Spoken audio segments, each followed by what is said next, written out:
Dibutuhkan pemimpin yang mempunyai nyali, dibutuhkan pemimpin yang berani mengambil keputusan, dibutuhkan pemimpin yang berani bertindak, dibutuhkan pemimpin yang berani mengambil risiko.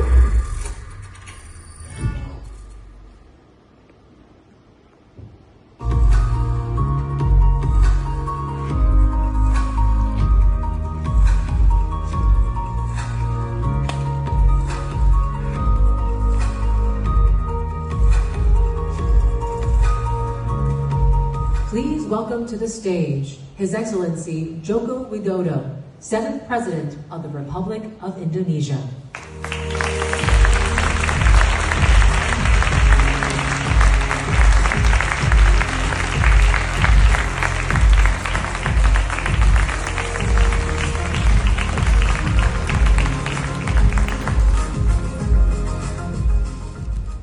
Thank you, John.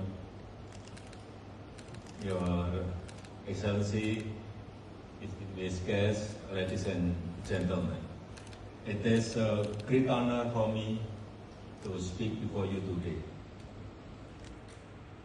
When I look back at Indonesia's journey over the past decade, I see one clear lesson.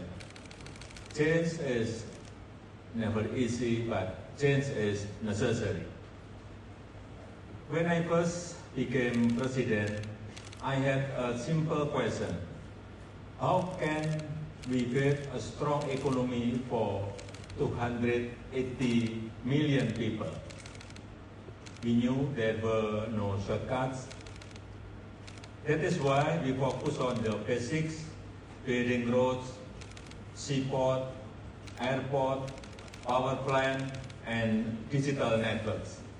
Because without strong infrastructure, an economy cannot grow. And Indonesia has also made a great progress in digital infrastructure, building data centers, launching new satellites, expanding digital network, and improving connectivity across the nation. We introduced regulations that encourage local businesses and startups to grow. And today, we have strong reason why building infrastructure and introducing regulation are very important before moving into the intelligent economy.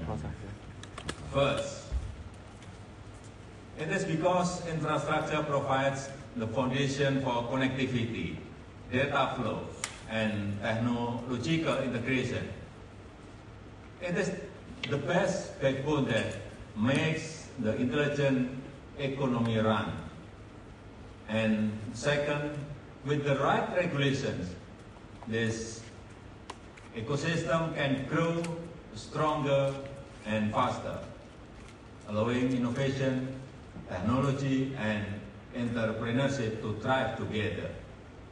This is how new opportunities were born. Indonesian startups like Gojek, Tokopedia, HelloDoc, Traveloka grow because the ecosystem supports them to grow. Kris Indonesia makes digital payment easy and universal. Today, a street vendor in small village uses the same system as a big company does in Jakarta. And these days, Indonesia is also learning how to make better use data, technology, and resources through downstream initiative and the EV battery sector. This is a step in the direction of an intelligent economy. On the other hand, we ensure that our young people and our SMEs are trained with the digital and data skill to thrive. And we also ensure that this growth is sustainable for our people and our planet. One more thing, Indonesia is a part of the global supply chains for electric vehicle batteries. For us, this is not only about economics. It's about building strong foundation for the future. This story shows one important thing. When the government builds the right foundations, innovation will follow. With all these efforts, together they form the ecosystem and foundation of Indonesia's new economy. And with this strong base, we are ready for the next stage, the intelligent economy. The intelligent economy is built on how well we use data and information, because data and information is not just power, it is capital.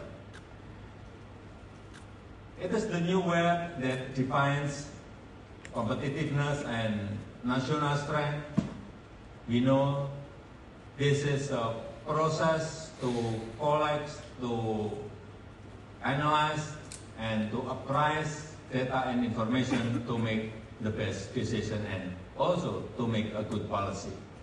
And for young generation, it is our responsibility to ensure they must understand AI and they study AI because the future is there. It is also time for us to redesign how human and machines build the future together from data and machine learning. The intelligent economy is not only about technology, it is about preparing people. Then, the other big question may arise in our mind.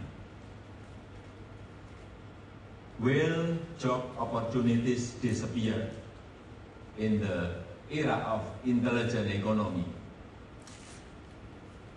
No. The answer is no. I really disagree that job opportunities will disappear. In fact, I believe that there will be more jobs and more opportunities to come if we make sure our people are ready for them. We must ensure that they know and they study AI, coding, algorithm, and also about machine learning. This is something fundamental. We must introduce, we must prepare, we must train them to get good digital literacy and skills. That is why this is not only Indonesia's story, it is also the story of Southeast Asia. Across the region, millions of young people are building startups. Millions of small businesses are moving online. New unicorns are emerging. Southeast Asia is no longer just a market. It is becoming a global force. The next unicorn may not come from Silicon Valley or Shenzhen. It may come from Jakarta, Singapore, Bangkok, Kuala Lumpur, Manila, or Hanoi. On the other hand, by applying the intelligent economy, we should redefine our system. We should redefine our process. We should redefine our strategy to get better income, to get better economic growth, to get better life for the people. For me, this is not only a national responsibility, it is also a call to international institutions like the IMF and World Bank. They should redefine their financial instrument, their financial system, and their digital infrastructure. And for the WTO, they should redefine their trade system, and they also should redefine their tariff system. In my opinion, we will redefine almost in all sectors, but it can be from education and then health at first.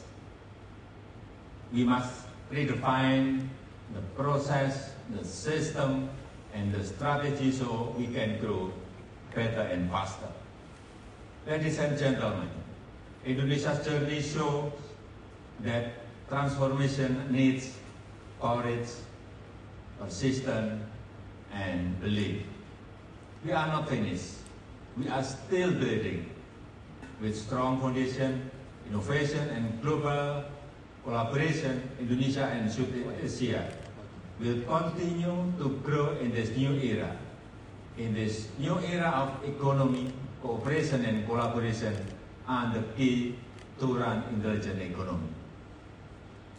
And I believe that in this new economy, the intelligent economy, nations, companies, and societies that can integrate intelligence into governance, industries, and social system will grow better and faster. And I also believe that in the next 5 to 10 years, to 15 years, there will be a big humanoid robotic revolution. And there will be a big AI revolution. So,